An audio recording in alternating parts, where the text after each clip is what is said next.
The reptilian society is very structured, and there is a hierarchy where we have the elite group, which is the white-winged reptilians. They're very tall, actually have icy blue eyes, and very sleek but powerful bodies.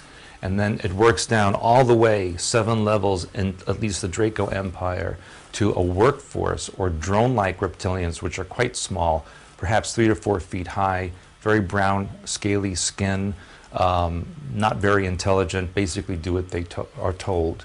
In between, you have a military class, you have a spiritual or religious leaders that are very much like we would have bishops and cardinals and popes.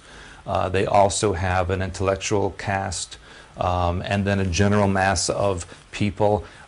For all intents and purposes, if you really wanted to know what the Draco Empire hierarchy was like, just look at the Hindu caste system, which was based on that. If you read about Hindu legend and even anything in East Asia, it talks about the Naga, which were the 7-headed reptilians, which came ashore in Asia after their continent sank in the Pacific, and is spoken about in all of the Southern Asian and East Asian legends and histories. The 7-headed reptilian, or Naga, really represents the 7 levels of the caste system in the Draco Empire hierarchy. The first time I ever had contact with reptilian beings was when I was working as a teenager, believe it or not, in the Montauk Project between 1970 and 1983. They were what I would consider to be of the military or warrior class, very large, powerful, mean-looking, scary-looking. When you're 13, 14 years old and you see an 8 or 9 foot tall creature with fangs and green and yellow eyes coming at you, it's very scary. They were kind of there as observers, along with observers from the U.S. government, the Israelis, the Russians, Germans, and even British. They were there to watch and exchange information on the programming techniques and the technology that the U.S. government had developed from other alien technologies, as well as what they had discovered from Atlantean technologies, which were discovered underneath the Montauk Point. My concerns about the future, as far as reptilians are concerned, is that the information that will be presented to the public about them will not be accurate. I know that the U.S. government and basically the world government is preparing to unleash a staged alien invasion on the planet, meaning they will use the Blue Beam Project, which is holographic technology, which can be picked up on radar and actually heard and felt by those on the surface, of alien beings, or at least vehicles attacking this planet. And they can even have satellites shoot laser beams or other types of weapons onto the surface to make it look like the Earth is actually being attacked. And people, of course, won't know whether it's true or not, but most people, I feel, will think it's true. Then they will have reptilian beings come and become the savior race, chase away this invading force, which as we have seen in the last couple of years, there's been meteorites, comets, other space debris, even ELF transmissions that have been bombarding the Earth and passing by the Earth. And scientists say they didn't see it coming, they didn't know where it came from. It'll then be revealed that the attacking race was hurling these objects at the planet as a weapon. And so the reptilians will chase them away. They will be hailed as saviors. Then they will have information saying that human beings on the Earth having reptilian DNA are actually descendants of this savior race. So we are related. They're like the mommy and daddy race of human beings, which in effect is true, but not in the way that it will be presented to the Earth. And then they will have a staged second coming of Christ, who will say that this is his new holy empire and that we should welcome these races. And that is why the Vatican in recent weeks and months has stated that aliens or extraterrestrials are our brothers in Christ, and we should accept them and embrace them. This is all preparation for what the government has in store for humanity.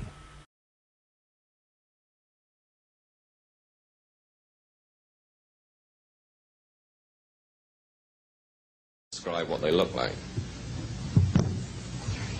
I could, but it would probably take a whole lot of time. The reason I state that, when I got out in 1989, we had cataloged 57 different species. You have individuals that look very much like you and myself that could walk among us and you wouldn't even notice the difference, except for some of the things that they might be able to go ahead, even in a dark room, and touch an object and go ahead and identify what color that object might be.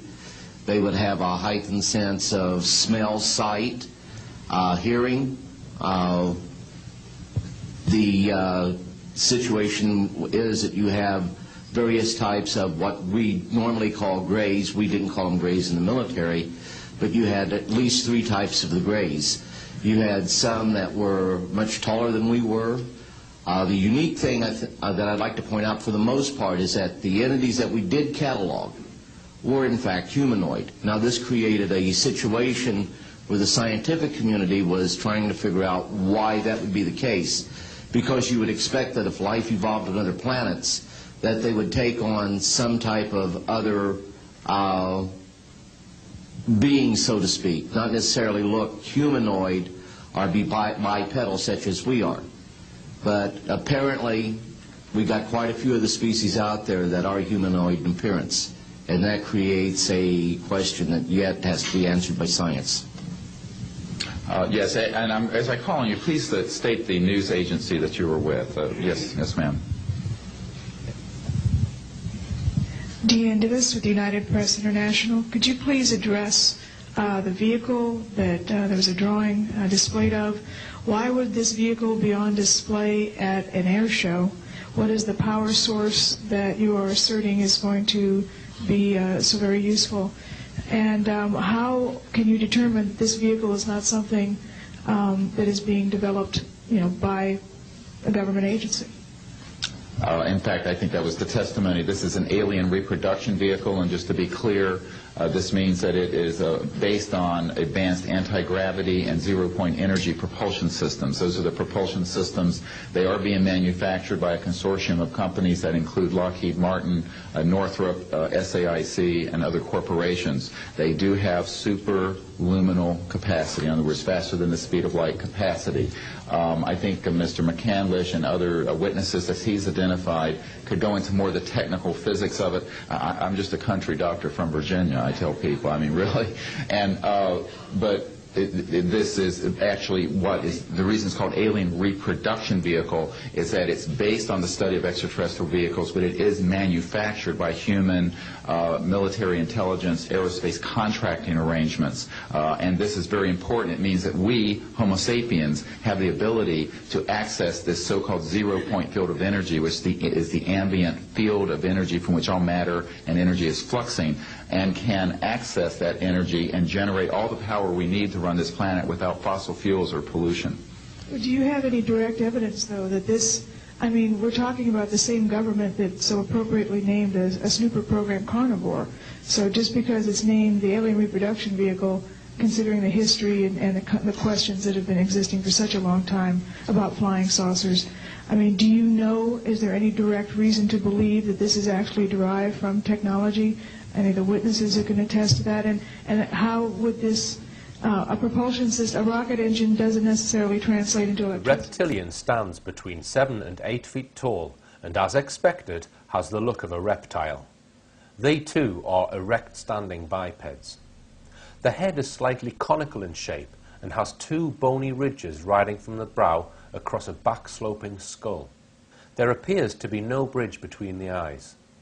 The nasal openings are at the end of a small flattened nose and are described as 2 small slits that slant upwards in a V formation. Small openings can be seen on the side of their heads, but no ears as such. The eyes contain vertically slit pupils with a flame or an orange-coloured surround. They have wide lipless mouths which contain various types of teeth, including fangs. Some have thin fleshy spines under their chin. Their skin is scaled, usually greenish-brown or light grey in colour, and hairless. The scales on their backs, thighs and upper arms are quite large, with hands, abdomen and face being covered with smaller scales, allowing more flexibility. Reptilians' bodies are lean and firm with powerful arms and legs, long arms and 3 fairly long fingers and an opposable thumb. The feet have 3 toes and 1 recessed 4th toe that is toward the backside of the ankle. Claws on the hands and feet are short and blunt. They do not have teeth on their upper torso and there is no navel. How do they behave? The ruling caste of indigenous reptilian consider themselves to be the genuine natives of the earth and humans to be squatters. A group of reptilians is known as a hive, and the race is absolutely void of any care, concern or compassion for human beings. The worker caste can be friendly as long as they are allowed to speak first. They will answer if you address them, are very cautious beings and consider most humans to be hostile. They usually seem surprised when they find that most humans are open and trustworthy. The working caste is generally used for physical labor, and they have a no-nonsense, get-back-to-work attitude. They have a different attitude to time than humans. It is not as important to them in the way that it is to us. What do they eat? Meat, insects, and a large variety of plants, including vegetables and fruit. They prefer their meat raw and very fresh, but have learned to enjoy some cooked meats, like rare beefsteak. Unlike the Greys, they eat frequently, and usually carry or send for food during their breaks. The ruling caste is very secretive about their food, preferring to eat in private. They enjoy much of the same food that humans do, and are often seen secretly munching on a freshly found snail. Where do they come from? Earth. Yes, Earth. An ancient extraterrestrial race of reptilians inhabited the Earth many years before man. Would you invite one to meet your mother? You could possibly invite a worker caste home for tea, only if you had established some trust first with it. This would involve being totally subservient and only speaking when spoken to. You would need to warn your mother of the guest's appearance in advance. That is, a 7-foot-tall lizard, and then ensure that she understood not to speak first.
Where do the rituals take place that you've been involved in, involving the British royal family? Glamis Castle, Stonehenge, Balmoral Castle. I have reason to believe there's a church, and I think it may be Westminster Abbey, and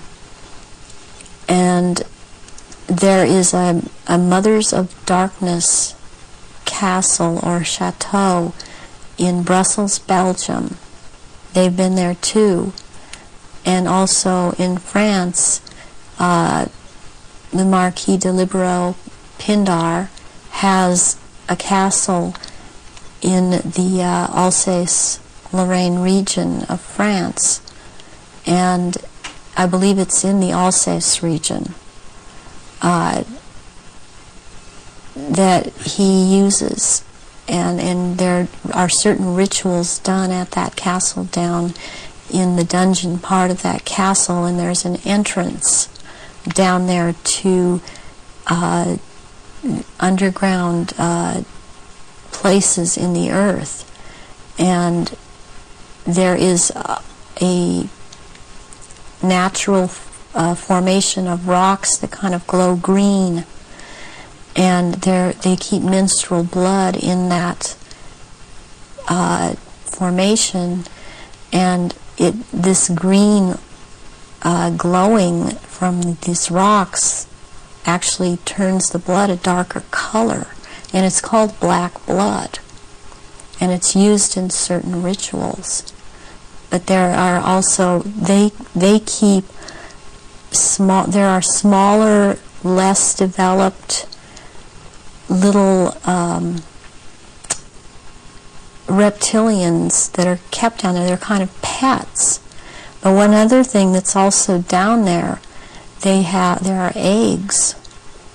It's like a nest of eggs kept down in that part where it's warm. It's very warm down there into this entrance, and these eggs are kept down there incubating, and they are the reptiles' eggs, and that's where they keep them. What are your memories of conducting the rituals for the royal family? What happened? What were they doing? One thing that sticks out in my mind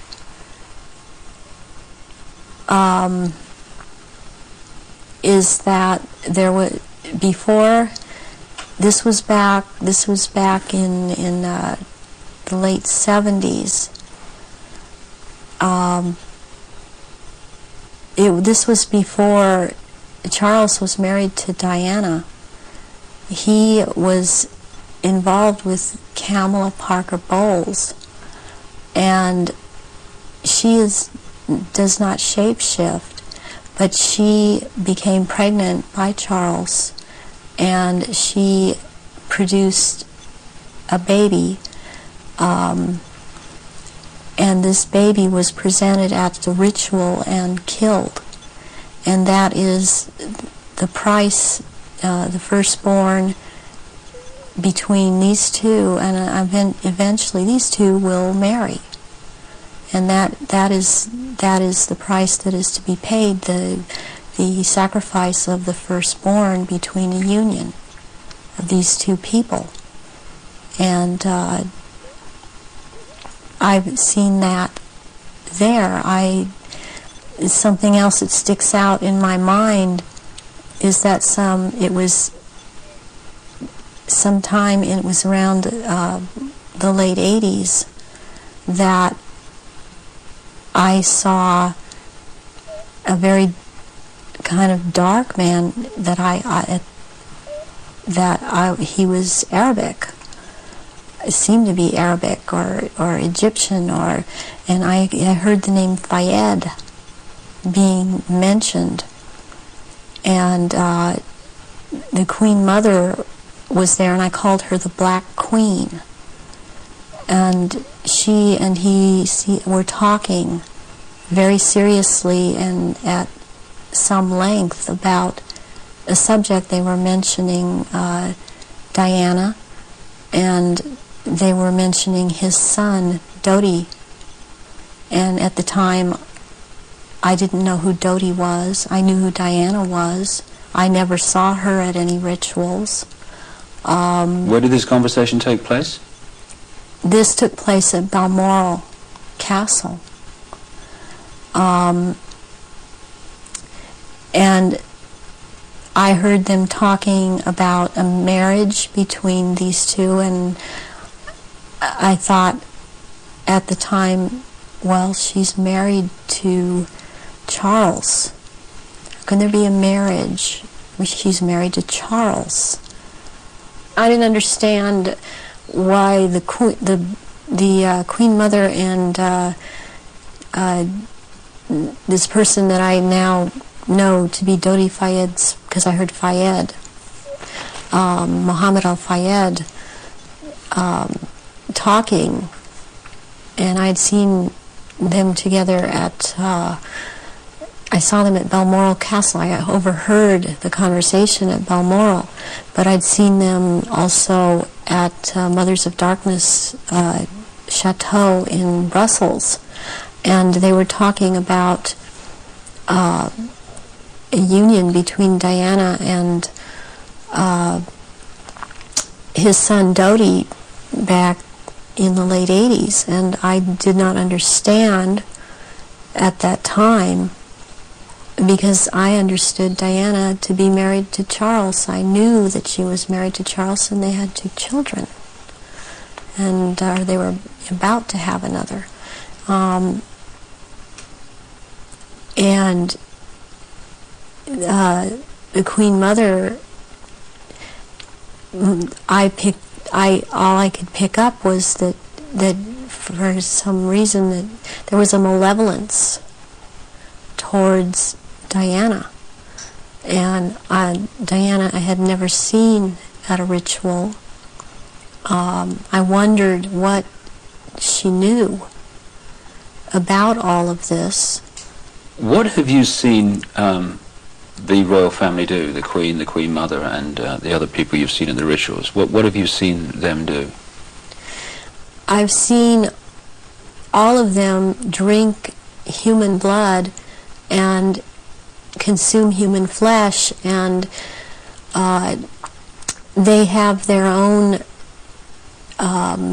goblets in which they have blood, and these goblets are encrusted with jewels, and they also have their own daggers, and that the dagger goes into the goblet, and they stir the blood around with it, and it's also a what it is, it's a symbol of the phallus going into the vagina, and when they're doing this, and I've seen them do this, and some of them have even, like the Queen Mother I saw with, she had her own little, it would, like almost, it's between a very elaborate ornate chair or a throne kind of thing brought in for her to sit. And because before these rituals actually start, there is a kind of people move around the room and talk, or recognize one another. It's a formal kind of a ritualistic setup, the way they talk and the way they introduce each other. It's like a court. What are they wearing? They're wearing robes. They're not wearing anything underneath the robes, and the robes are very ornate.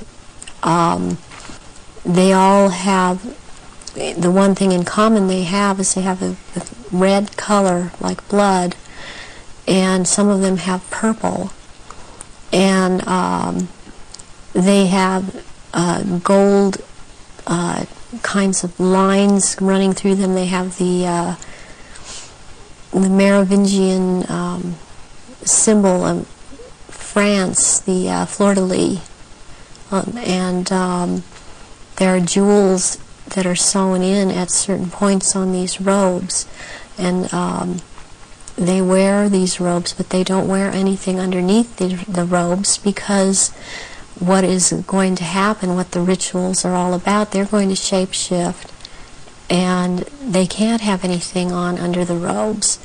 And there are orgy kind of things that go on at the rituals also. And involving the royal family of Britain? Yes, involving the royal family of Britain, and the sacrifice and the eating of, consuming the sacrifice, and they are involved in that. You've seen them do that? Yes, I have seen them do that. People in Britain, listening to what you're saying, would obviously be staggered, I guess anywhere in the world, but what would stagger them mostly is, in Britain, the Queen Mother has an image of being the nation's grandmother. the nice old lady, and good old Queen Mum, what a lovely lady. What's your experience of the Queen Mother? She is very cold in reality, and she is very cruel, and she is very different than she comes across to the public. She's cold-blooded.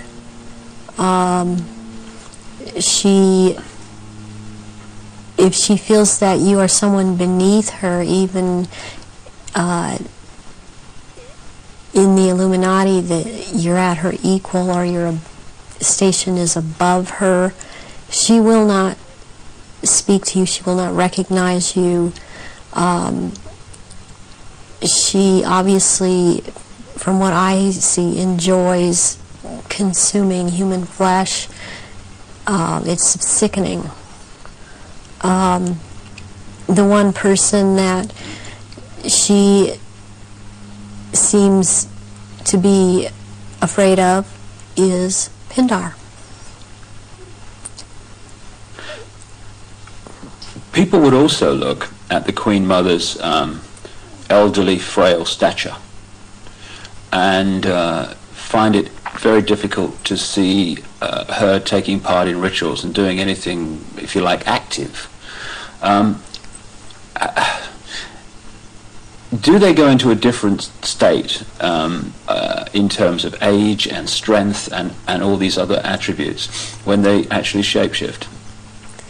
Yes, the human body that they choose to occupy or take when it was young, it ages, but when they take the reptilian form, these reptilians live hundreds of years, and so they have to have taken more than one human body to live in. A lot of them are much, much older, and I'm including the Queen Mother in this, older than people think that she is. She's been in more than one body, human form.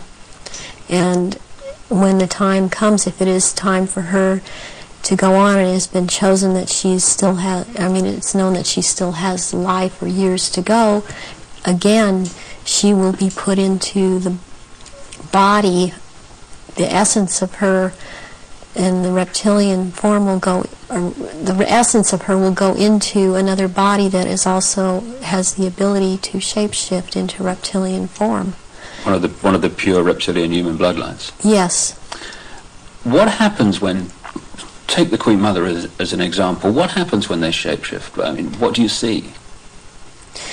You start to see changes happen, and they're happening so fast that it's almost, it's the closest thing that I've seen to it is what they're now doing with computer technology. It's just a literal transformation that happens very quickly, and they get taller and they get bigger, and they don't look at all as reptilians like they do as humans, and thus the wearing of the robes, because if they were in clothes, the clothes would be torn apart. So let's take the Queen Mother on this subject as an example. We recognize her as a frail old lady. What does she look like when she shapeshifts at these rituals? She has, she looks like, the nose portion gets very much longer, and it grows into kind of a snout kind of thing. She has fangs, and incisors as teeth, and there's a tongue. They all seem to have this kind of tongue when they're at this level. The tongue has a lot of long, hairy or pointed projections coming out of it. It's very long, and they have these. They don't have hands or feet. They have these claws, and they have scales. and also scales that seem to kind of disappear into one another. But it's more pronounced on the back. There seem to be lumps or protrusions coming from the head. There seem to be some kind of growth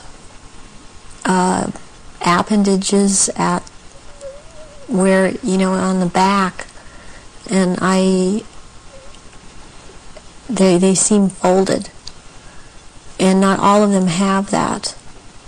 And there is a tail, and they a lot of times will keep the tail curled, and and I've seen her when she's very displeased with something, as I've seen other members like this.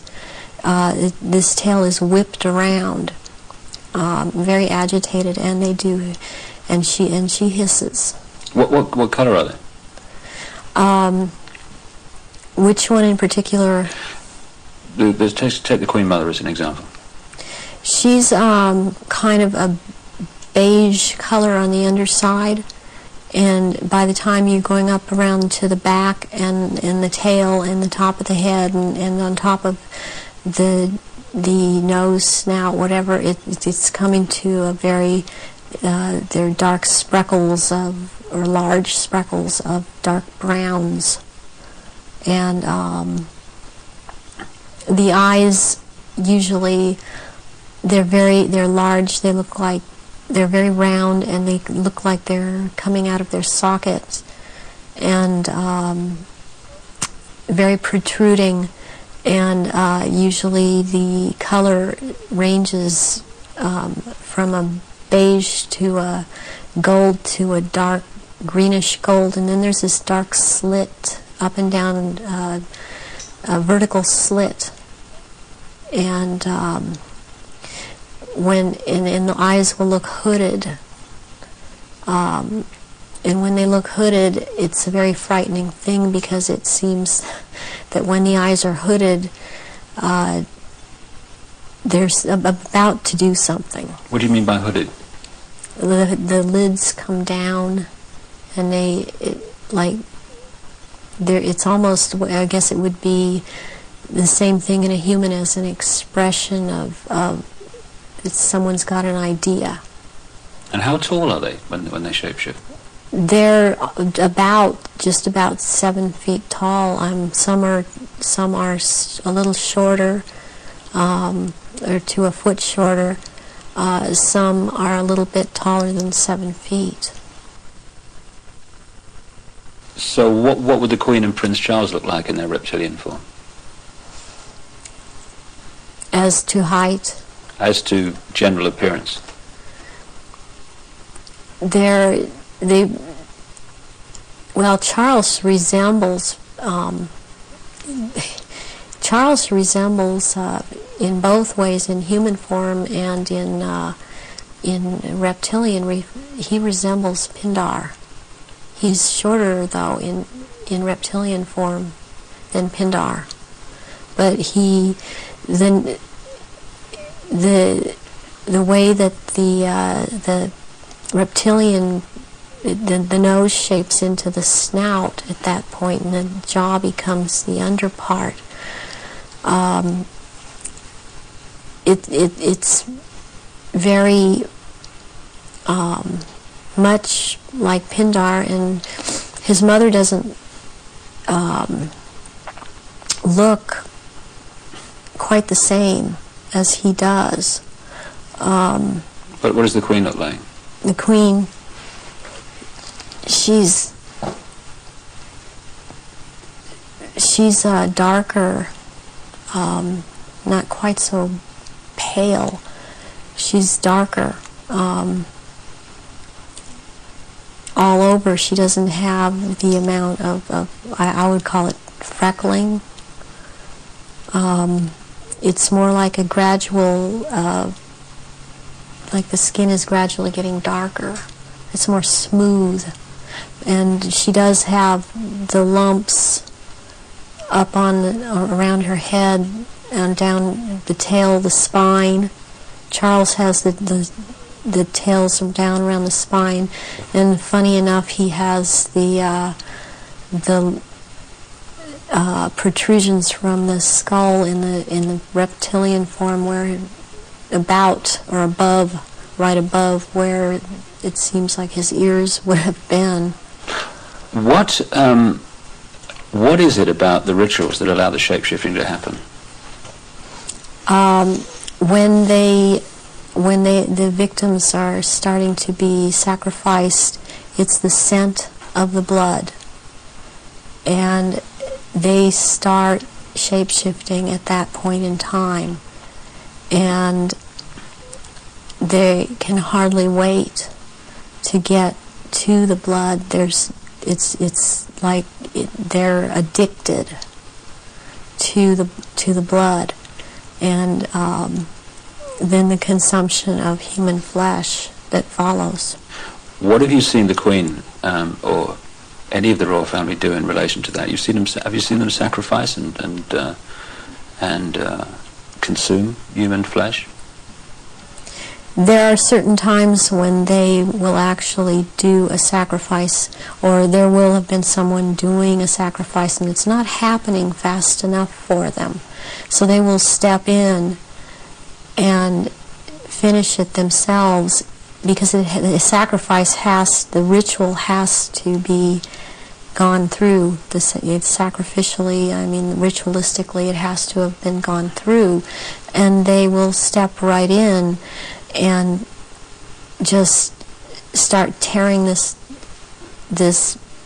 throat out, and they're getting all this blood from the jugular vein at the same time, and that has happened when there are many there that are going to be sacrificed, and they just can't wait, and tearing into the contents of the abdomen and stomach of a victim afterwards. Who have you seen do that? I've seen the Queen Mother do that, and Prince Philip and Charles. I've seen Guy de Rothschild do this.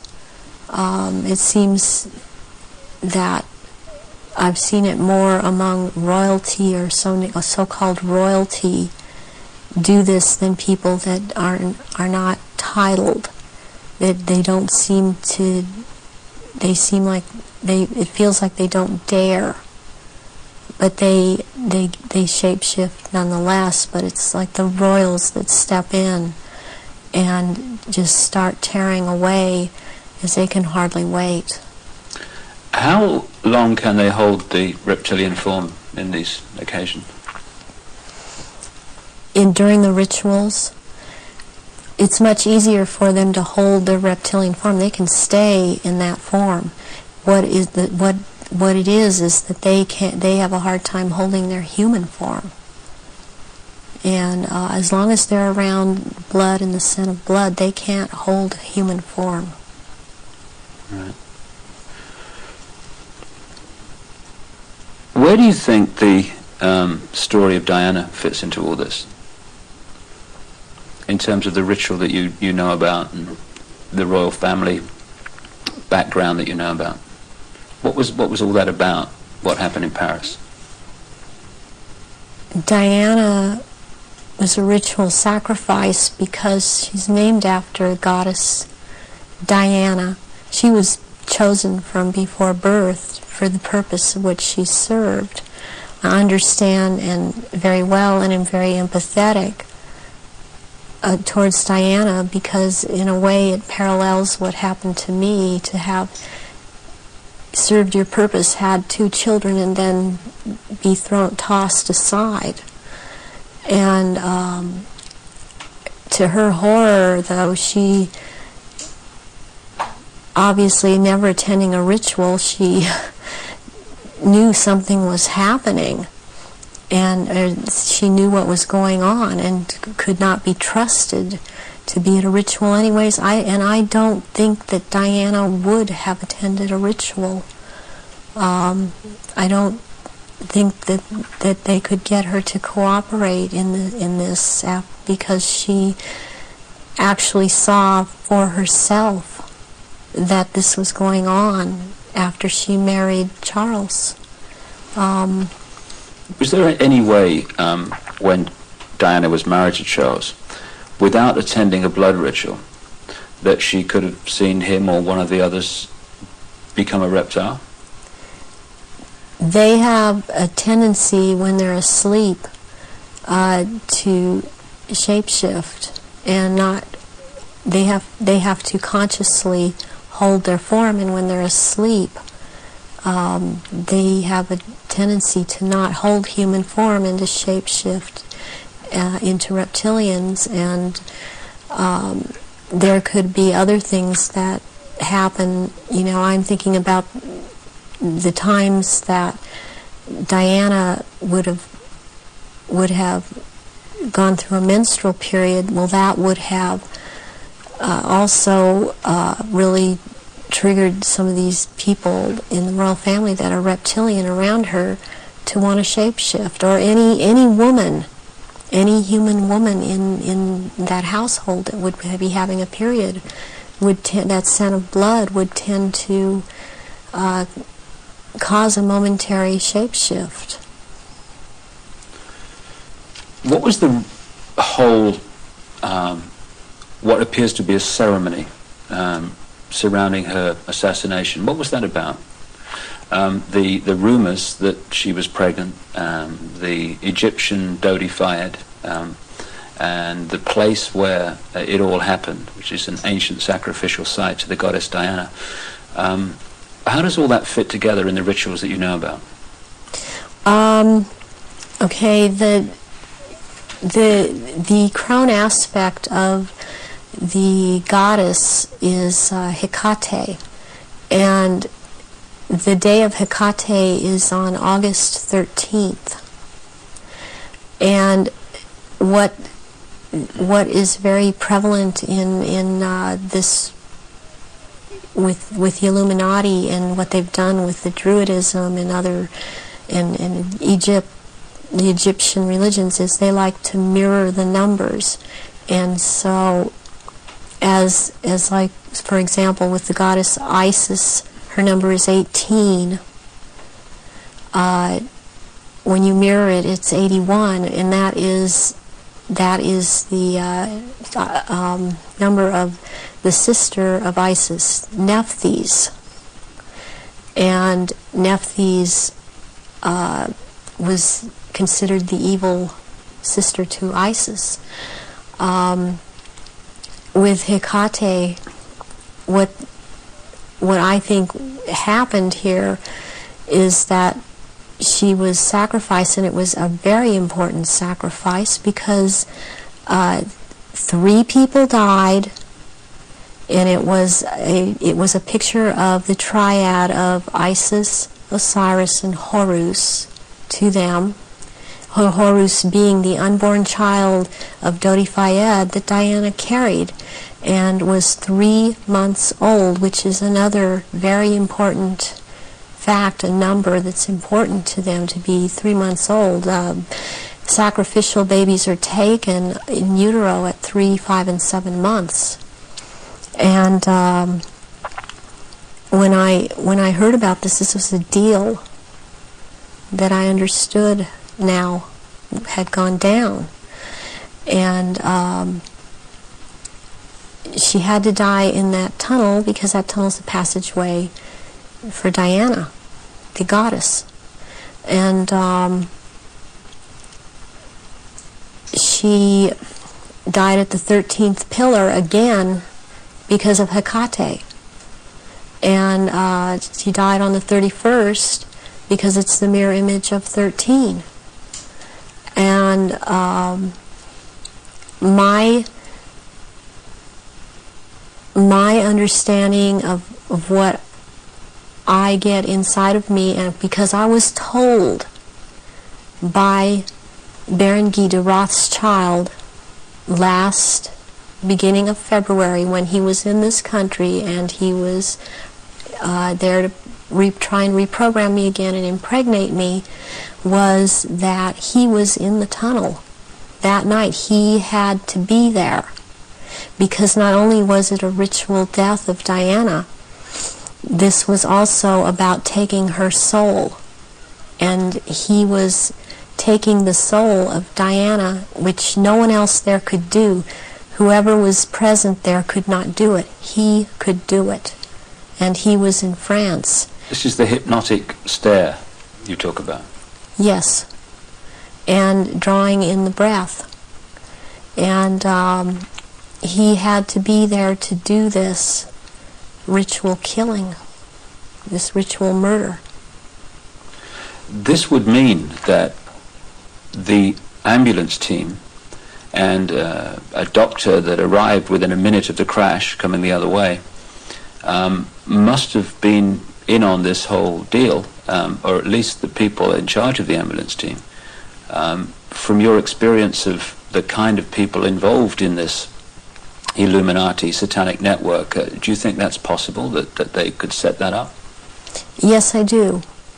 I've seen a lot of things set up that if you did not know, if you weren't in on the so-called inner circle, or know what the Illuminati can do because they depend on people not believing they're really there, you would not, you would have a hard time believing it.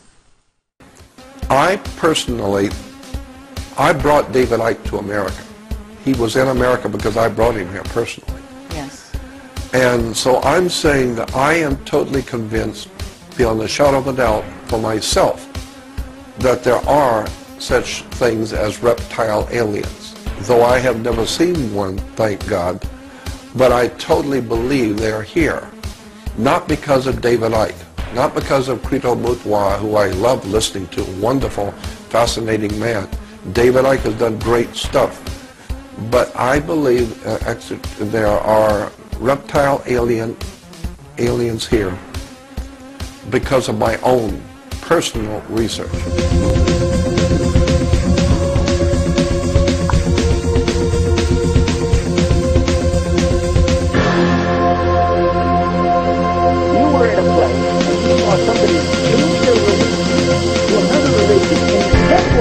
Of that religion, and the father was the priest there, what would you think?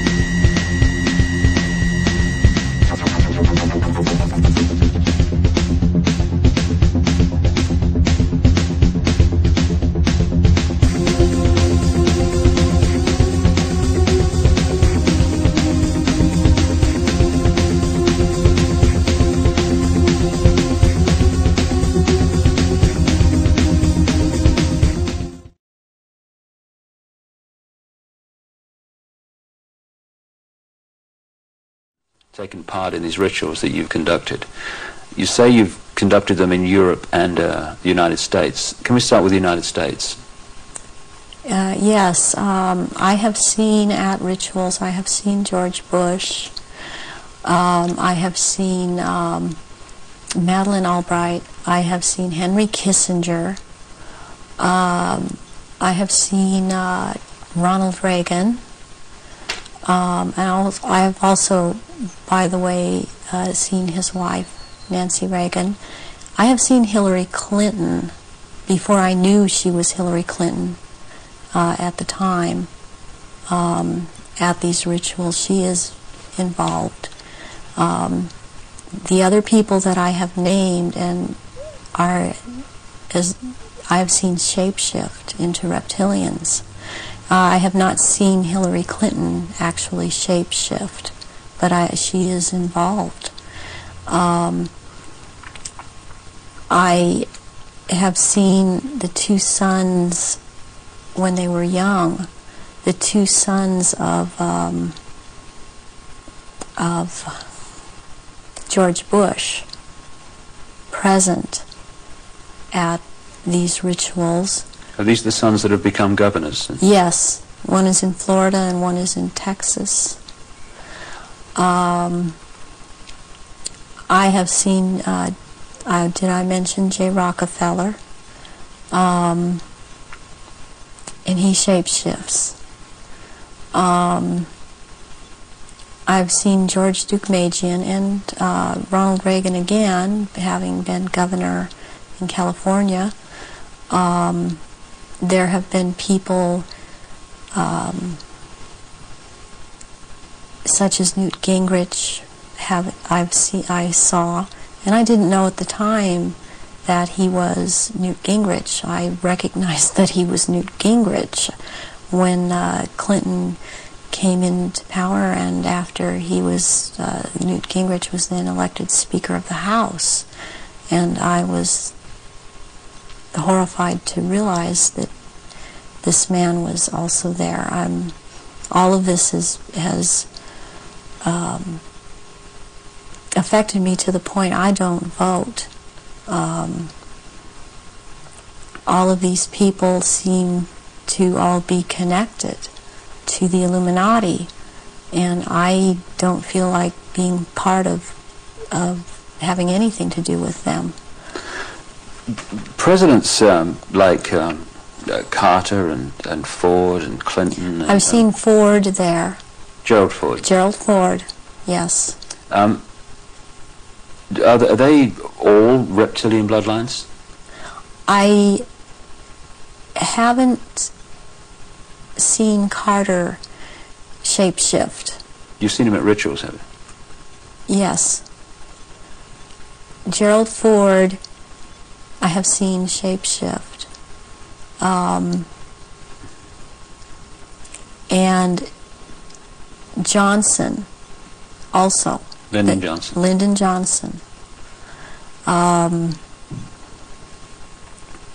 Also, Dr. Joseph Mengele, who took me around to these rituals a lot of the time, was also a shapeshifter. And there were also people that there are people in the European countries that I've seen shapeshift and be involved. And this it doesn't surprise me any more than it does the people in this country doing it. Is just for some reason more shocking, and it cuts even deeper. Because I've seen the Queen Mother there, and I have seen the Queen there. I've seen Princess Margaret there. I've seen Charles there, and they shapeshift. And I have seen this. I'm not coming up with his name right now, but he was president in France after de Gaulle. He was there. I've seen him there. I've seen the Rothschilds there. I used to see the Rothschild that lived in England there, but the one that still goes there and is a shapeshifter, Guy de Rothschild, Baron Guy de Rothschild, has been to all of these rituals and has been over in this country under the name of Dr. Barrington and tried to program me, and has impregnated me several times with eggs that were taken from me years ago and were impregnated with semen from Pindar and then placed back into my uterus. This has happened to me twice, once at age 39 and this year right before I turned 43. And I had told my therapist ahead of time, before I ever could have known that this had been done to me. And it's happened at a certain place in where I have been living in the San Fernando Valley. It's happened at a house on Tyrone Street in Sherman Oaks. And my understanding is that there have been other survivors that have talked about this location as having been involved with programming and so on. And Baron Guy de Rothschild has tried to program me. All these years he has been trying to control me, get me back under control. And the Marquis de Libero is someone else that attends all of these functions and since he is the one in power, he attends all these functions. I have seen Tony Blair there, and he shapeshifts. I have seen Prince Philip there. They all have their quirks as to how they act, even in their reptilian form. And they all, I mean, they act, they don't act all like robots, but they have their quirks, they have their so-called personalities, but they are all cold-blooded. They would kill at the drop of a hat. I have even, since I've seen a picture of some people that are talking about this subject, I've seen them, when I've seen their pictures, I recognize them. I did a double take a few weeks ago when I saw again someone who's been talking about around this subject, and it seems to be popular right now. Who's that? This man by the last name of Sitchin. I've seen at rituals, and he is a shapeshifter. And I did a double take when I saw the picture of him, because I recognize him. And there's another person that I've seen, this Gardner, Sir Gardner. That Lawrence Gardner? Sir Lawrence Gardner. And he had recently written an article that was out in Nexus magazine. Part of it was about the minstrel blood, and what really triggered me was when he called it Starfire, because that is the name of one of the aspects of the three women who are the dressed mother goddess. That is my name in all of this. So this man I have seen, he has lots of power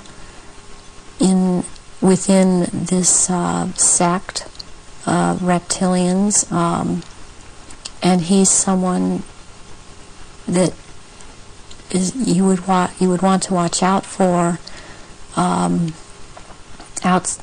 outside of this too, as is this Sitchin person. What do you remember about Zachariah Sitchin? Zachariah Sitchin was someone in the rituals attending the rituals who was not a major player in as far as the rituals went, but was someone that others present did not make remarks at, or were very careful as to what they said around him. And he was talking about, he would be talking about doing away with people, persons that were in his way, or were putting out information that he didn't feel that he wanted put out.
more. I just wanted to share this, and issue 1, and there's a bunch of these manuals for these reps.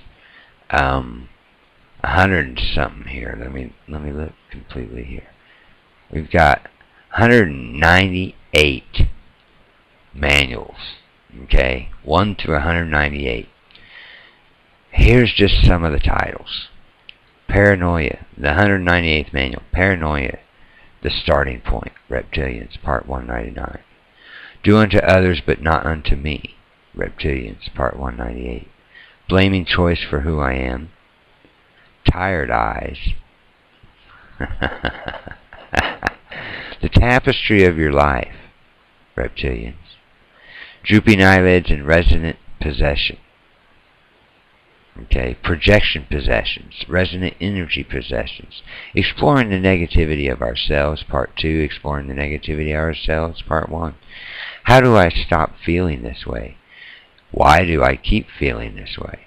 How to live words, Part 1. How to live words, Part 2. From mind words to living words. The nature of words. The human mind as a computer. You think you're living? Question mark. Living in the world of our own, Part 1 and 2. Assessing your full potential, Part 1 and 2. Waiting for change to come to me, Reptilian support, Part 176. What does it mean to stand up, Reptilian support? Fair play principles in our daily relationships, sibling rivalry, and fairness. I'm starting to crack up here in a minute. Acing job interviews, Reptilians and memories, Part 1, 2, 3, and 4, actually, that. Self-interest and self-honesty, how does that work? Decision-making. And here's like Anu on honesty versus self-honesty. Deliberately sabotaging my own change. Put a guard in front of your mind. It's a time to change. Anu, self-honesty. And this is in the hundreds now. Let's go back to the beginning here. You got 37. Am I real? Facing the question of who I am. Why do relationships exist? Where does relationships come from? The future of consequence. Giving up knowledge for life.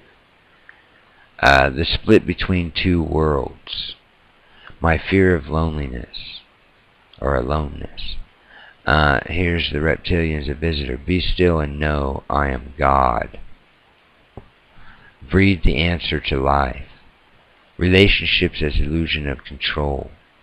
The human picture. Engineering God. Either life or death. Where is life? These are the different titles that I'm reading on. Anu confirms the Jesus message. The obvious secret, reality or illusion. Test your enlightenment, reverse your self-awareness. That's Part 16. The death and rebirth of self, Part 12. The promise of eternal life, Part 13. Part 6. How I veiled the Atlanteans. Sex and relationships in existence. The young, inquisitive Anu. Am I God? The road ahead. The quantum time illusion. Okay, you get it. Now, and published April 28th, 2013, this 187 series. Now, I don't know if they released all these series like at one time. Who wrote all these series? You can do your own investigations if you're super interested. You see the symbolism involved here in their little graphic, their terrible little graphic here. I say terrible. There's another species on the planet, which is the reptiles, and there's times when it's the only thing that makes sense to me. When the Bushes are in power and they voluntarily murder 100 to 300,000 people before the war started, with their sanctions and everything. And they know that they're doing it. They know that that's going on, and they're doing it seemingly for weapons of mild destruction. Yeah, really, sure. for a black goo, for control of a black goo and more money. And it looks like the powers that be don't really care about the planet. It's a species dying, and it's mainly from pollution, and they keep making these polluting products. And they know, they must know, because I know, there are products that don't pollute nearly as much as theirs do. They're renewable fuels, reusable fuels, but these people in charge, and I use the word people loosely, seem to think that nuclear energy is a good way to make energy, and fossil fuels, burning fossil fuels, when there are known ways to do it otherwise. George Carlin, I watched the other day. Well, it was a YouTube, but that's the neat thing about YouTube. Even People Are Dead you can watch. Called them our owners. He said, your owners don't want you to do this, and your owners don't want you to do that. And I think that the owners of the planet don't really give a shit about the planet. They don't care how they destroy it, what they do to it. So I say that you hear the helicopters running in and out of the valley as the reptiles come in. Our owners are here, I think. Maybe I'm a little bit short-sighted, but that may go with the rest of my life, looking into the valley and hearing my owners drive in and out. But I don't have another explanation for it, as I said. Why these people meet and see how they can uproot the rest of the economic policies when there's enough money, enough food, enough energy for everybody on the planet. What has to be discussed? I don't know. How to make them more money? That really would seem ludicrous to me. But nothing makes sense to me.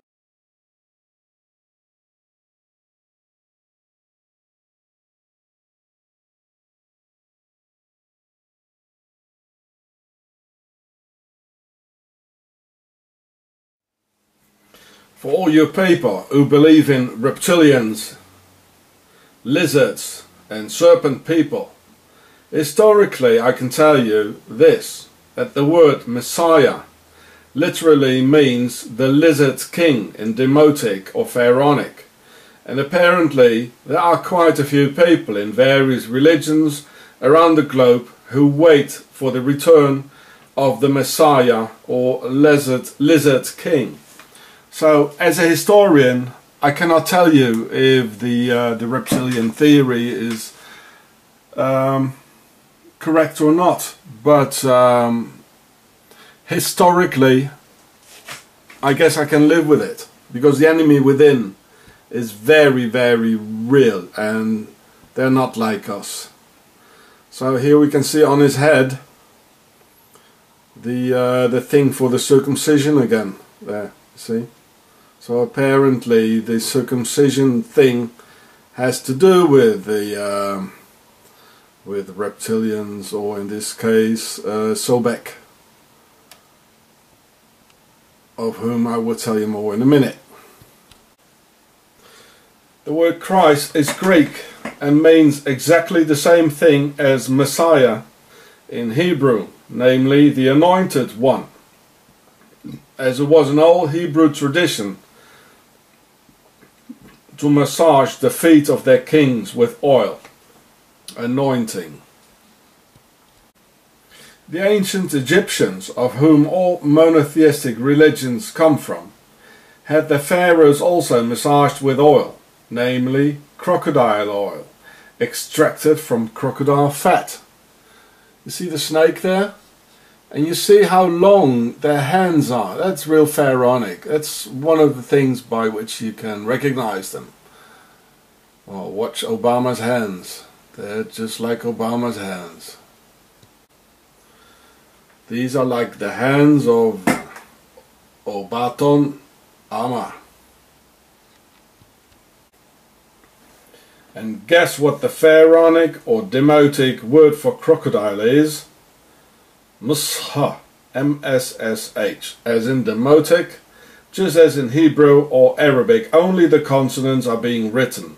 And Msha almost sounds like a snake hissing, referring to the crocodile god of the pharaohs, Sobek, who once came out of the water and created the world. And as we know, a croc is a big reptile or lizard. And here we can see Sobek together with Hathor. So within this ancient serpent religion, the pharaohs await the coming of their god and creator, the Messiah, or Messiah, as they force their serpent religion upon humanity through torture, by force, and by the violent priests of Amun, who introduced to us a statue of man nailed on a cross, meaning that he's not allowed to defend himself because he's got his hands nailed, that he can't run away because his legs are nailed. Here we can even see the pharaonic sun hieroglyph. See the pharaoh show. Even the word Kaaba is pharaonic. Go and have a look. There it is. It's pharaonic, the sun hieroglyph. And in the holy city of Mecca, Paris Hilton has 3 handbag shops in Mecca. In Mecca, where the Jamarat has already been destroyed and the Hajj has been made invalid after 2004. So we can see her small eyes and the very physically big mouth, which are very typical pharaonic features. So Mrs. Pharaoh in Mecca, where she's being protected by the all-seeing eye of the Saudi police and the Saudi pharaohs. It's all pharaonic, guys. And they don't want the Muslim to stone the obelisk, so that's why they blew it up in 2004. I can tell you one thing, your religion is gone. It's finished. And the pharaohs, as Mrs. Hilton here, are definitely heading for a one world religion altogether. As Mr. Hitler already said, one people, one Führer, one religion, etc. One people. The Freemasons called the Msha, or Lizard King, Adonai, which is a Hebrew word meaning sir or mister, and where the word Don, as in Don Quixote, derives from. So here we can see the Templar symbol here.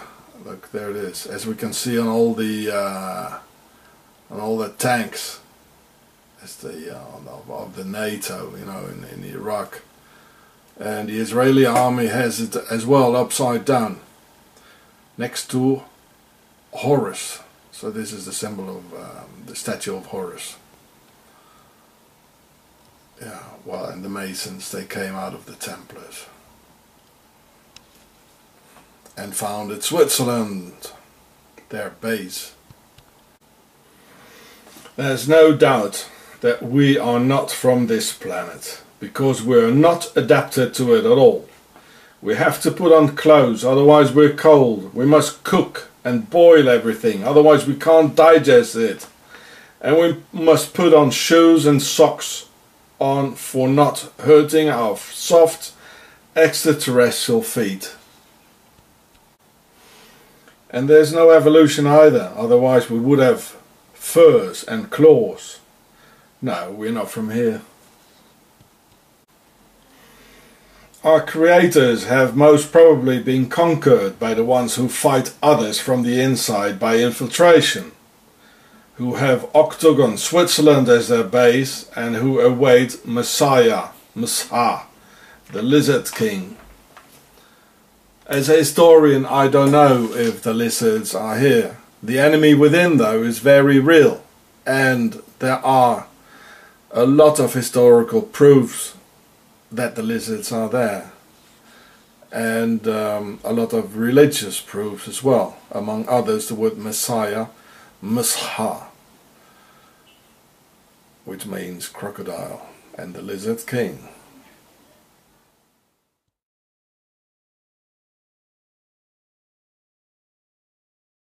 A formation was discovered which was different from any other previously seen.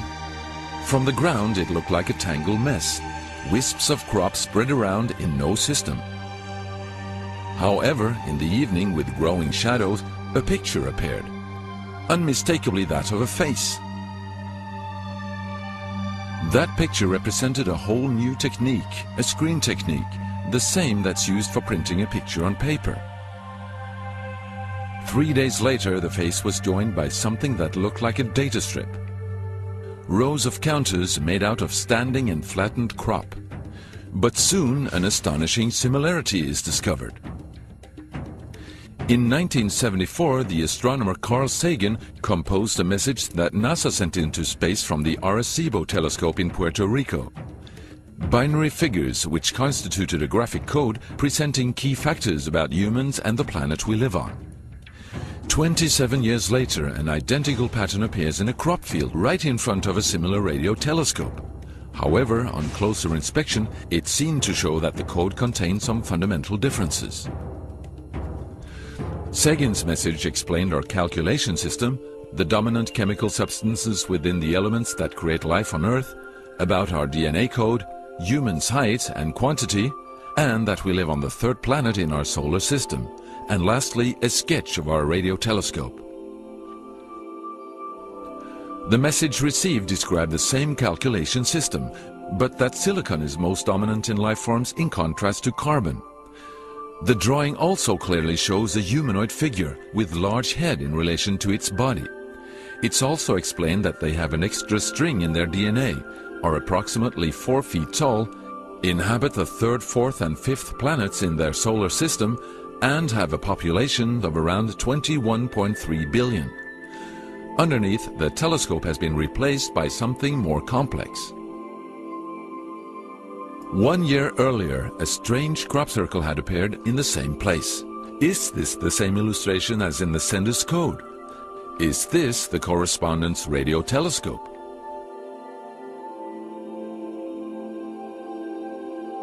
If this is not an extremely clever and well-calculated joke conducted by humans, is it a serious response from an alien civilization? The Chilbolton crop formations really gave new life to the speculations of who is behind this. Is it aliens? Where do they come from? And what is their purpose of this type of communication?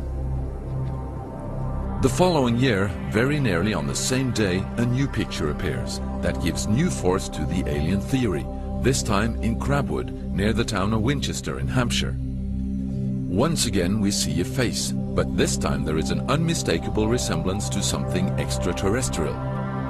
The picture also contains a print, somewhat similar to that of a CD, with something that appears to be a coded message.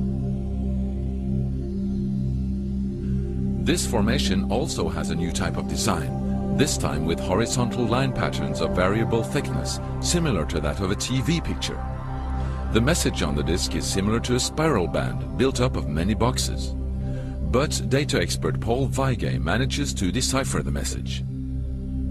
And I had to enlarge the disc quite substantially on the computer and run some image analysis over it to make it clear so that I could see what was a standing tuft and what was flattened. And while I was doing this, I noticed that every so often there was almost a mistake in the diagram. It was like there was a tuft, where the little square tuft, it had done sort of half size. I thought that's a bit odd, and it seemed fairly regular. I was going round, and I sort of counted up, and it was sort of literally every sort of 8 bytes or whatever. And I thought, oh, 8 bytes, and yeah, from computer side, is obviously some sort of binary code. So then I did the straightforward thing. I just converted it into ASCII, which is the standard sort of computer language that you encode the alphabet in.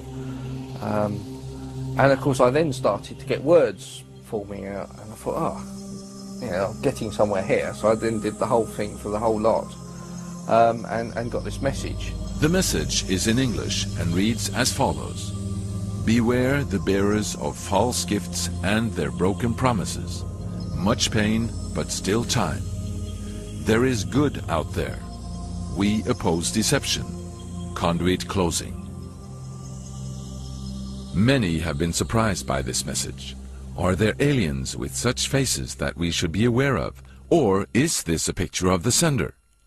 Does this indicate the start of actual close contact with neighbors in the universe?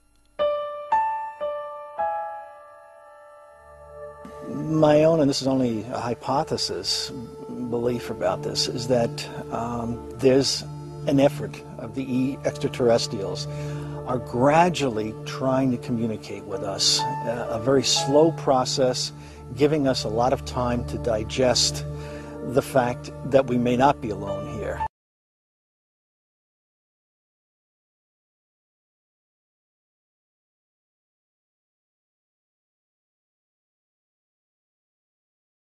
The Pacific Northwest is full of mysteries, from Bigfoot to ghost stories and, of course, the disappearance of D.B. Cooper. Another mystery buried deep in the hills of eastern Washington keeps resurfacing, a bottomless pit said to be a pathway to the paranormal.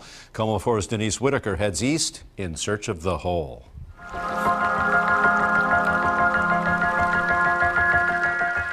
Ellensburg and its surrounding valleys and Menashtash Ridge are beautiful in any season. But some believe what lies beneath is a deep, dark hole with supernatural powers. One of the only people alive ever known to have seen this mysterious hole took me as far as he could, or would. Oh, honey, don't go up that damn driveway. I want to see if there's tracks up here. I'm just curious. You're out of your tree going up there. Red Elk, a Native American shaman or medicine man, tells me his dad first showed him the hole in 1961.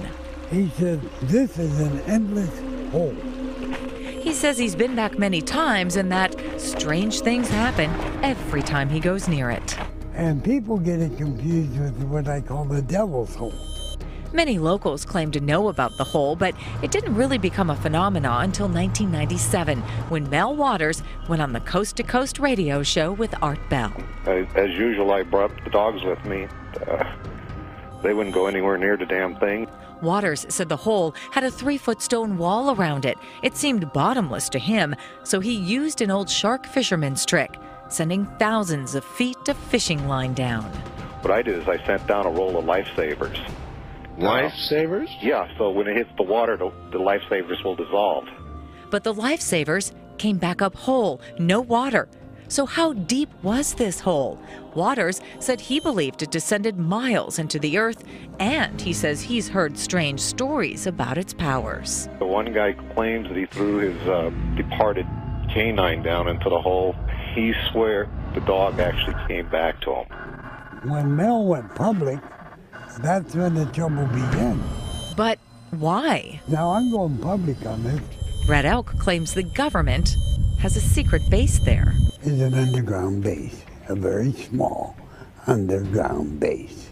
That's how Red Elk explains white boxes covering the area on some satellite images. Is the government covering something up?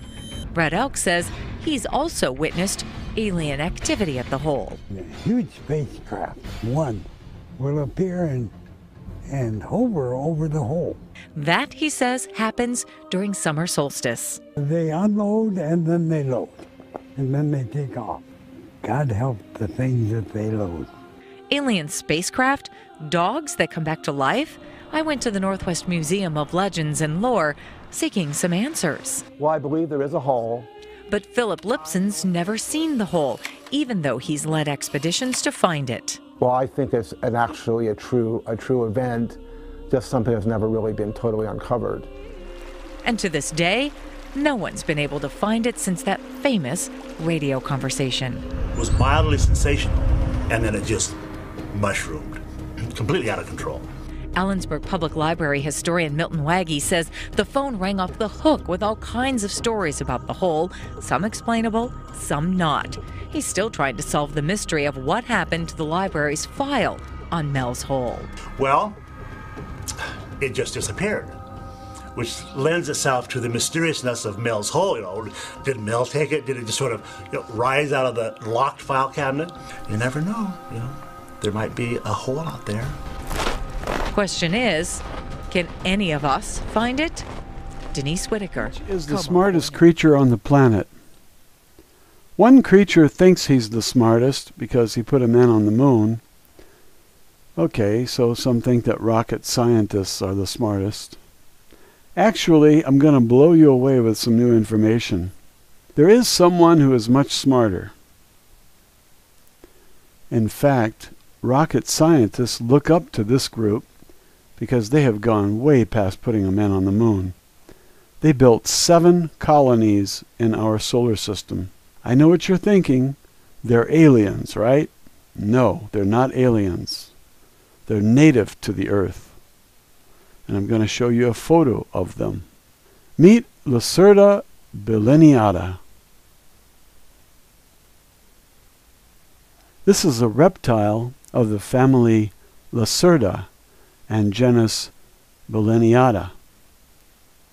This guy hasn't been to the moon, but his lineage became the most intelligent creature on Earth, and they now have spaceships and their kind living on planets and moons in this solar system. 2 guys in Sweden met one of them, a female named Shrashk, something like that. I'm not pronouncing that correctly, so she just wants us to call her Lacerta, the family name of her reptile species. I thought she just picked the name out of the air, then I discovered that her name is a class of lizards, and there's also a family called Lacertidae. Here are some others in that family.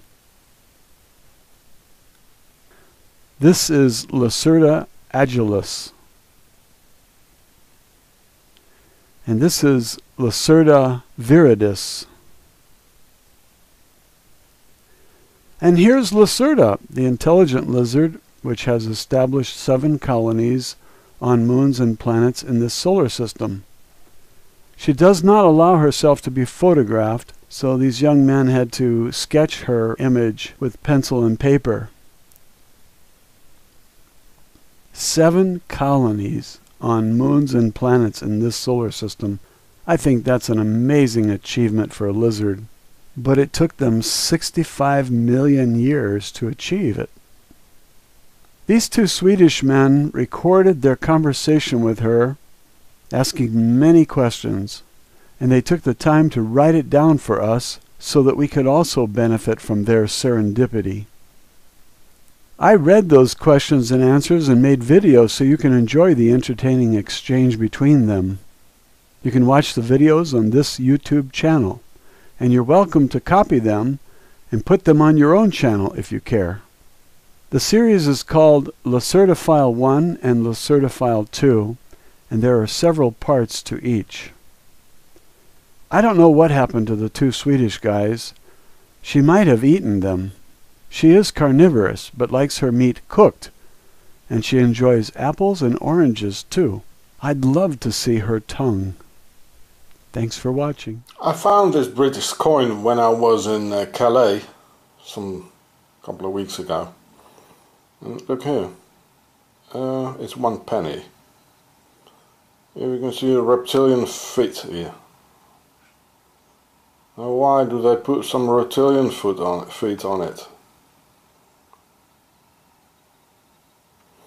And this here is a crocodile with some pharaonic feather on it, on his nose.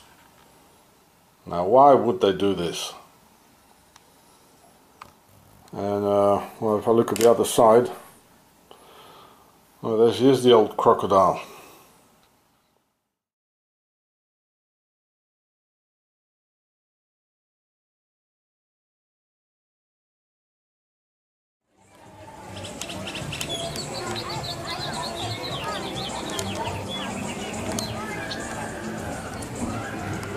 About 12 miles west of Ellensburg, Washington, it was reportedly a place where townsfolk would dump unwanted old appliances, furniture, or anything else they wanted to get rid of, and this had apparently been going on for decades.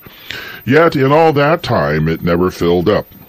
One story has it that a cow fell into the hole and could be heard mooing until its calls faded into oblivion. Another story has it that a local fellow disposed of his beloved dog in Mel's Hole after it passed away, but the very next day was reunited with it alive and well, seemingly appearing from nowhere and apparently unharmed. It is said to be a magical place where black beams of energy can occasionally be seen shooting up from its gaping mouth. As for the expedition itself, it was made up of a mixed lot.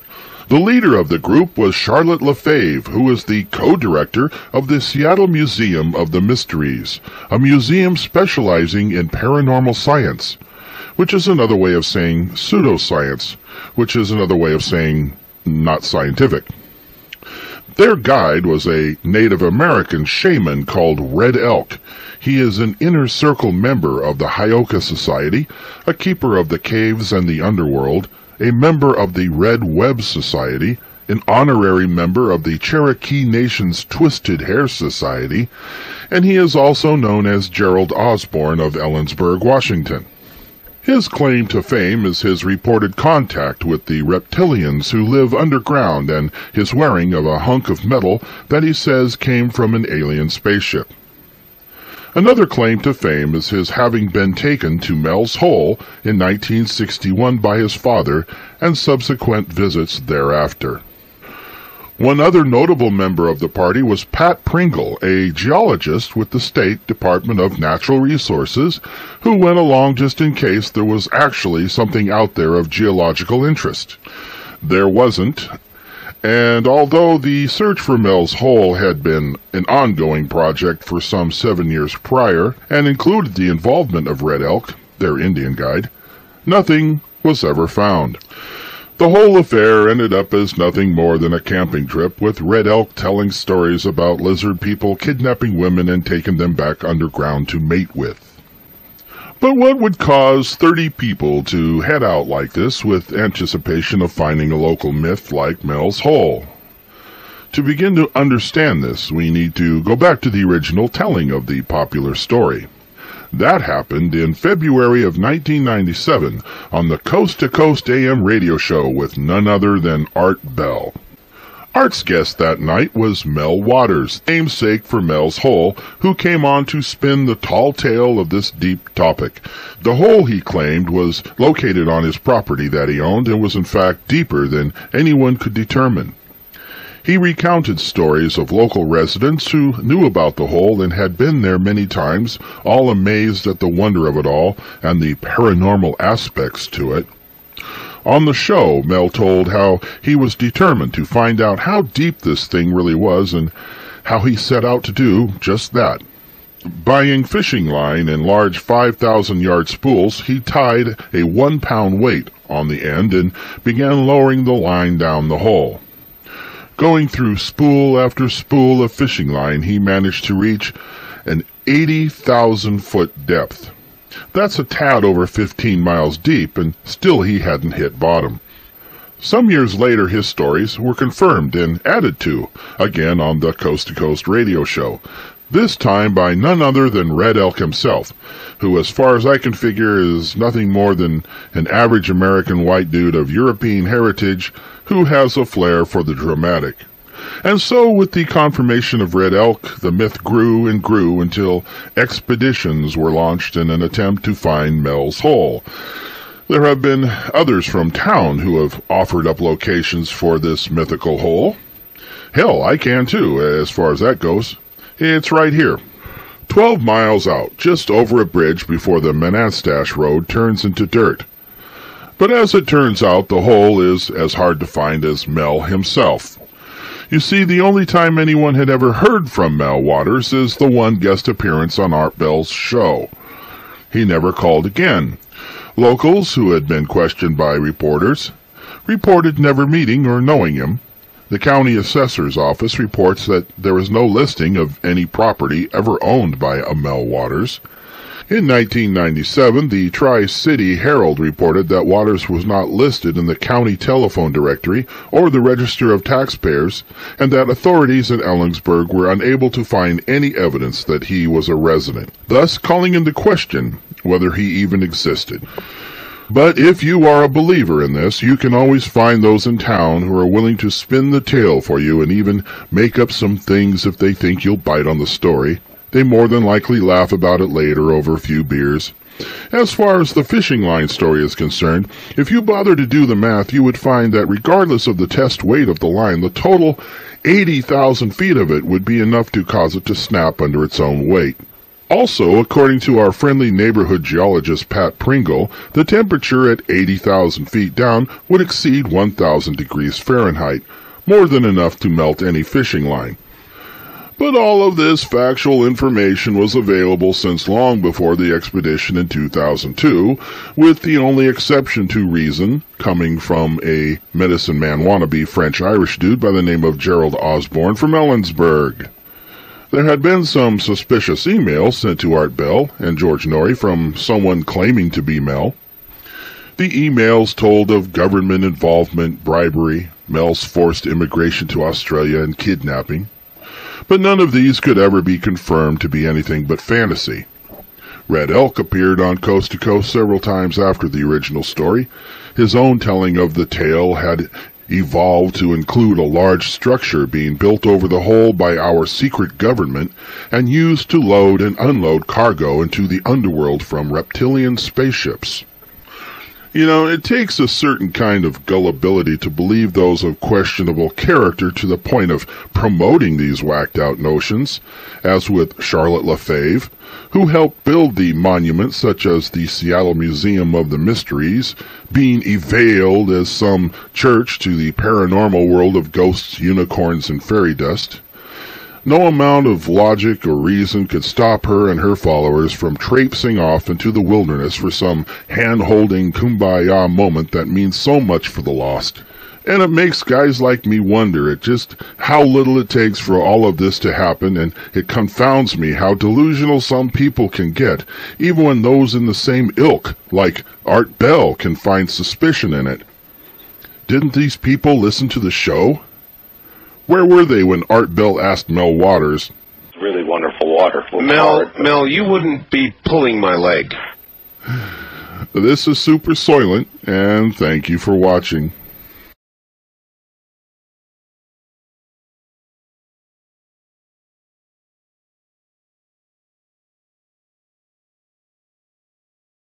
"7,000 crocodiles on the loose."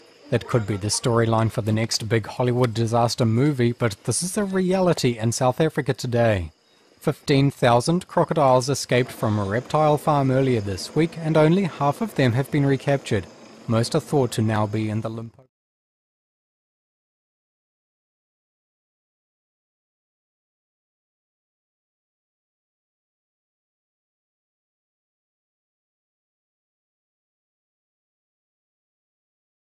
NASA in coming days intends to launch a rover to be deployed on Mars, fueled with 10.6 pounds of plutonium. If there's an accident before the rover is well on its way to Mars and deadly plutonium is released on Earth, it could be disastrous. Indeed, folks in Florida are concerned about an accident on launch, and 1 in 100 rockets historically destruct at launch have created a Facebook page warning people not to visit Disney theme parks in Orlando during the November 25th to December 15th launch window. The Facebook page is titled, "Don't Do Disney," brought to you by NASA. And there's an online petition to the White House to stop the launch of the nuclear-powered rover that NASA calls Curiosity. There's a significant chance that plutonium could be released. NASA's final environmental impact statement says, overall, it declares, the chance of plutonium being released on the mission is just 1 in 220. An explosion on launch dispersing the plutonium would impact in Florida as far as 62 miles from the Cape Canaveral launch site, says the environmental impact statement. That includes Orlando. An accident as the Atlas V rocket carries the rover up into the atmosphere could impact on a much larger area.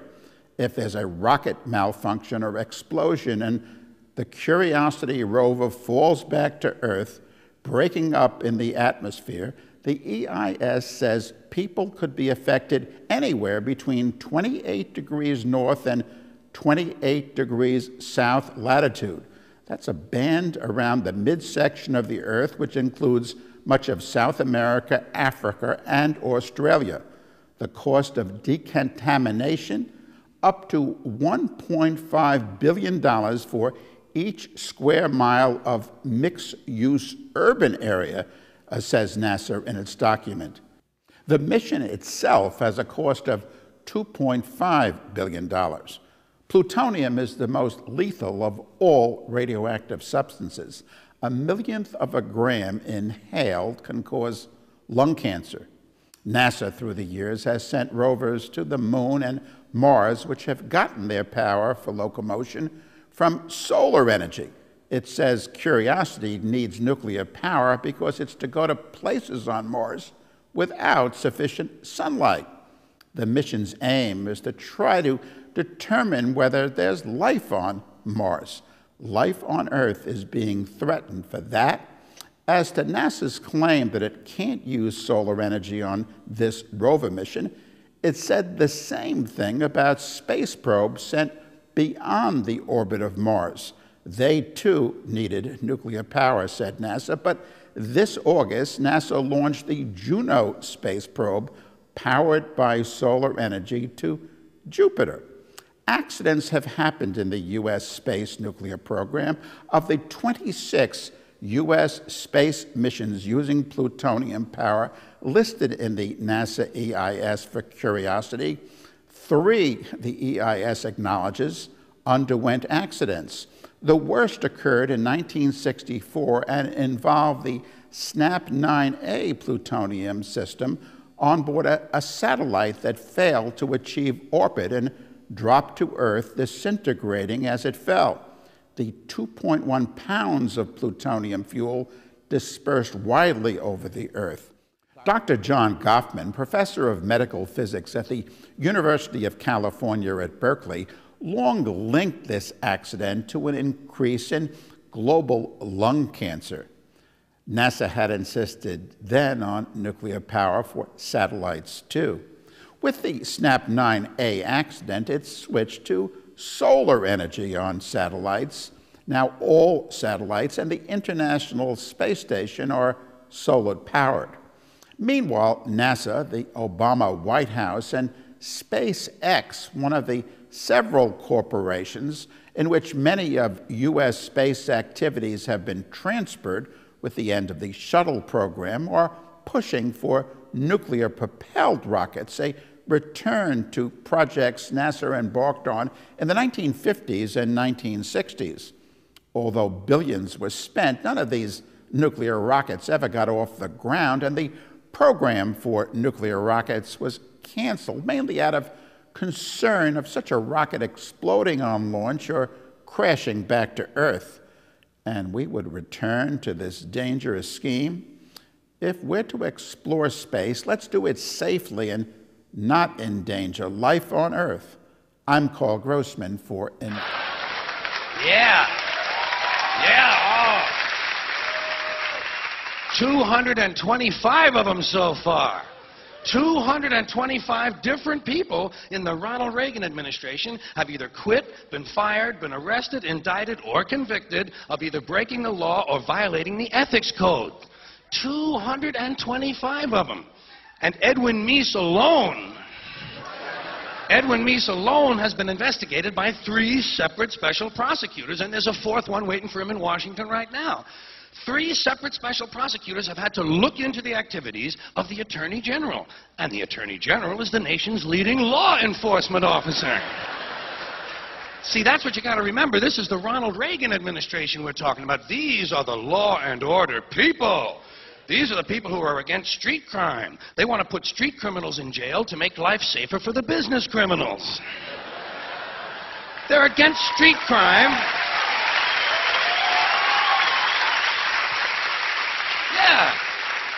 Yeah, they're against street crime, providing that street isn't Wall Street.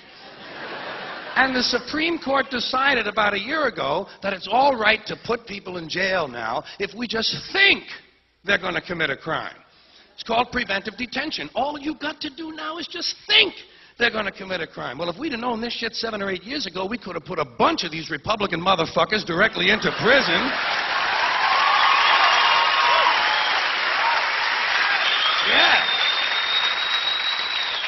Put them in the joint where they belong, and we could have saved the money of putting these country club pin-headed assholes on trial. Another thing you got to remember, this is the group of people who were elected with the help of the moral majority. Elected with the help of the moral majority and the Teamsters Union. That's a good combination. Organized religion and organized crime working together to help build a better America. Another thing.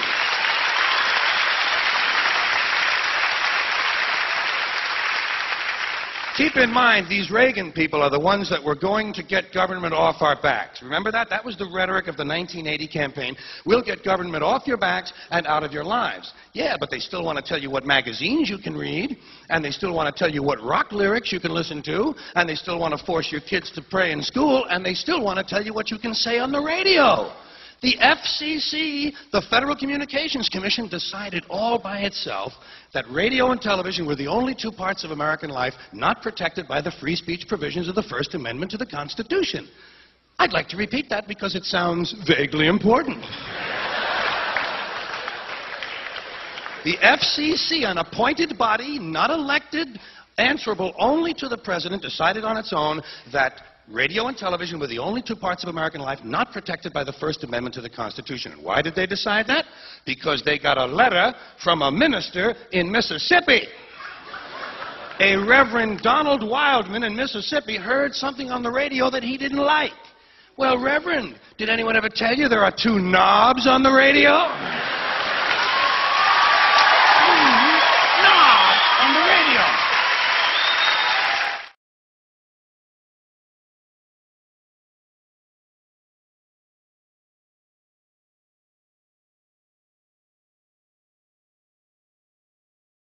The world. And I have in front of me the CIA has a department for the spread of disinformation. It is at least as big as the department for the collection of UFO data. The CIA makes it difficult to distinguish between genuine and false information about cooperation between itself and UFOs and about its secret bases. UFO investigators are, however, stationed in the areas where there is much UFO activity. Iran, in the middle of the Iranian desert. Tibet, high in the mountains of the Himalayas. Narvik, in Scandinavia, near a military base. Africa, there are two in Egypt. One in Algeria, near Tahat. One in the Sudan. Okay, there are two in Australia. One south of Alice Springs called Pine Gap, and another in the Great Victoria Desert. These are both built by the CIA of the United States. And the government there and the aliens are both operating both these bases. Okay, now I'd like to go to South America, to the country of Brazil. Also, along the Andes Mountains in Chile, Peru, Bolivia, Argentina. There are many bases as well in the Pacific and Atlantic Ocean. And now, ladies and gentlemen, I'd like to show you where they are in North America and the United States.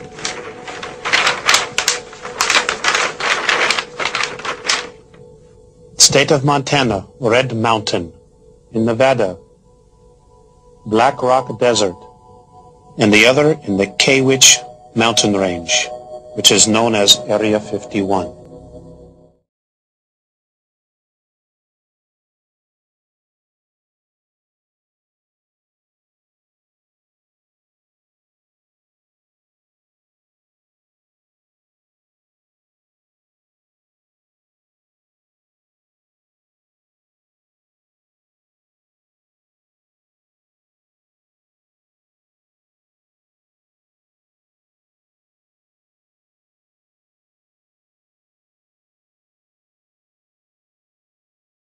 Okay, we just found this out here in the middle of the lake. What the fuck is it? So foggy. Alright, I'll touch it. Okay, touch it. Oh, did you see it? Slimy? Yeah! You need a stick or something. So, what the fuck is it? Touch it. Gross. Gross. Oh, weird. What if it's like a disease? What if it's some of those clams you were talking about trying to find some shells? Might be. You don't just see shit like this, man. Let's get a close-up on it. It melted the ice. I know, dude. That's what's weird about it. Red Elk, this was a little before my time here, but did you ever go hunting for that Mel's Hole? Remember that story? Oh, yes. That's the one that got me with Mr. Bell in first place. Yeah, all right. Did what happened about that? Well, it's there. I've been called all kinds of liar and stuff like that. It's covered by an outbuilding, and anybody crazy enough to go on that piece of land, they're out of their tree. You know, it's got plants that are plastic, that they're sound sensors. It's well protected. This little outbuilding is maybe 16 by 16, you know, all the way around, maybe. And oddly enough, I thought the roof lifted. But no, it opens like a book. And at certain times, they open this up, and big ships come down and unload and load. And, yeah, it's there. And I don't care. I don't care what you believe. I don't care if you think I'm nuts. I'm not here to lie to people. And I moved some 8.5 miles away from where I had been during that time. And it appears that the UFO activity that was sporadic, but quite a bit of it, has just about died down in Kittitas County. And that hole has a lot to do with it. And that hole is not a bottomless pit. It's 27 to 27.5 miles deep. It's a blowhole from Mount Rainier. And I'll say this: there's another hole similar to it in depth and stuff. And the Indians, the Yakimas, they keep that secret. And with good reason, otherwise the damn government will have that too. But nevertheless, yes, it's there, and I ran into all kinds of trouble with it. I've been followed by a helicopter, one of those black ones. I've had I was watching because it was about the right time for one of the giant UFOs to come in and hover over it, and late at night, and next thing I know, here's the police, and you know, I'm not breaking any law. I'm off of the road quite a ways, and I'm not on private land, and in the middle of the night, and I had my camera and stuff, and I just sitting there with the light on, writing a letter and watching that spot, and then another cop comes, and lo and behold, it's a policeman that I've known since I was a younger man, and he leaned down and he said, "Red Elk, we know about Mel's Hole. Be careful." And then he stood up, and he said that in a whisper, and he stood up and said to the other two sheriffs, he says, "He's all right. I know Red Elk. He's not doing anything wrong." Oh, okay, so off they went. It left you alone. So what is it about that hole that UFOs would show up over? Well, it's connected to other below-ground tunnels now. And the Dracolian race, of the lizards that everybody thinks I'm crazy, use that and to load and unload things onto the ship that comes down. A giant ball is one of them. The other one looks like about the size of an aircraft carrier. And they use it to bring stuff down into their lower cavern living areas, and unfortunately what they unload or take out of the hole are sacred to them, sacred bones. They murder people and do certain things with it and grind it and put it in white gold, and it's for longevity. And gosh, I took another medicine man with me over there, and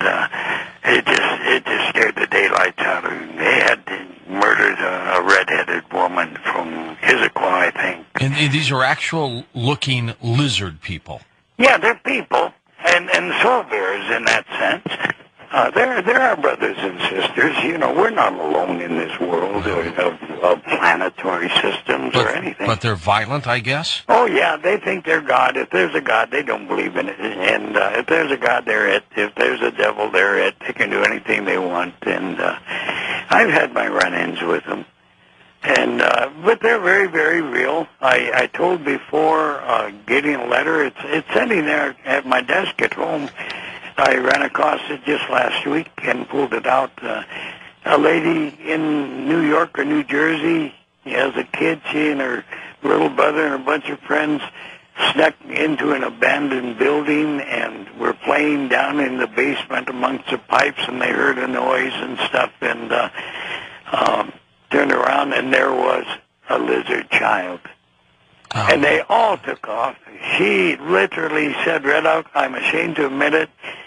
I pulled my brother out of going out the window and went over the top of him, and I peed my pants."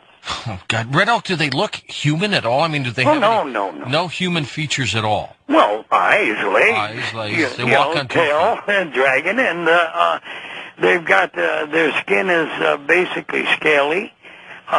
They look like an upright walking lizard, and are they green or what? Well, they've got a mottled green, khaki and color combination, and some are, none of them are really tall. Maybe 6'2" at the very tallest, but generally our size, 5'7", 5'9". Do they look like snakeheads or what? Well, they got a lizard face. They do have a lizard face. Oh yeah, right. Yeah, and but they're people. I look at, as I call you brother and sister, I call them brother and sister. Even as violent as they might be? Well, certainly they are very violent. But I'm not afraid of them, so that makes them afraid of me. You wouldn't introduce them to your friends, though, I take it, would you? I have.